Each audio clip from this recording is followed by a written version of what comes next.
Bonjour à tous, j'espère que vous allez bien.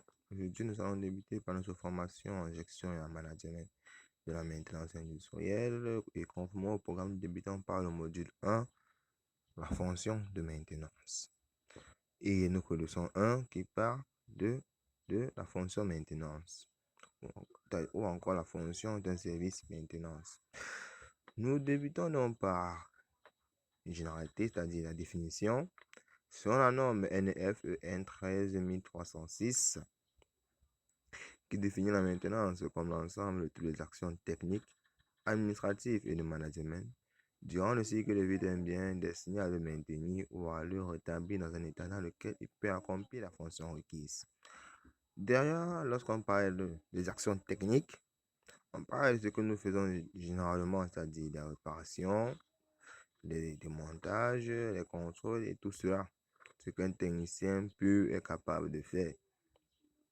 Lorsqu'on parle d'administratif et de management, on parle du choix de la politique de maintenance, de l'élaboration des bons de travail, des permis de travaux en heures, de l'élaboration des checklists de maintenance, de la politique de gestion des pièces de rechange, de l'élaboration technique diagnostique, des historiques, etc.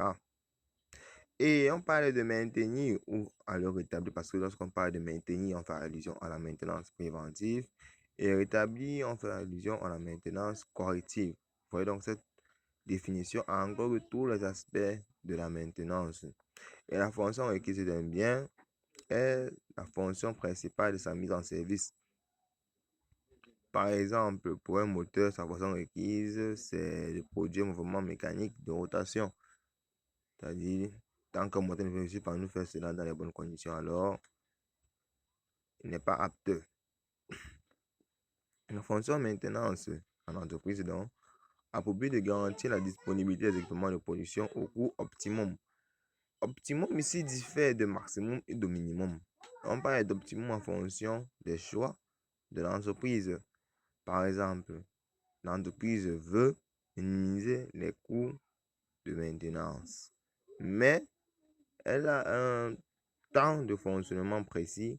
Elle ne peut pas tourner 24 heures sur 24, elle ne peut tourner que 12 heures sur 24 en fonction de la demande en produits qu'elle reçoit sur le marché. Cela donc va jouer sur les coûts. Bon, il y a plusieurs autres facteurs qui influencent sur le choix de la maintenance. La demande sur le marché, le temps de production, les temps de contrôle qualité, etc. Donc, après la définition, nous entrons dans les domaines d'action de la fonction maintenance. Dans une entreprise, déjà, il faut savoir qu'il existe un grand nombre de matériels différents qui sont liés ou non à la production. Par exemple, dans une entreprise, nous pouvons avoir des climatiseurs dont la maintenance est chargée par le service maintenance, mais ces climatiseurs n'entrent pas dans la production, même de l'entreprise, mais elles font partie de l'entreprise. C'est à peu près cela qu'on veut par dire.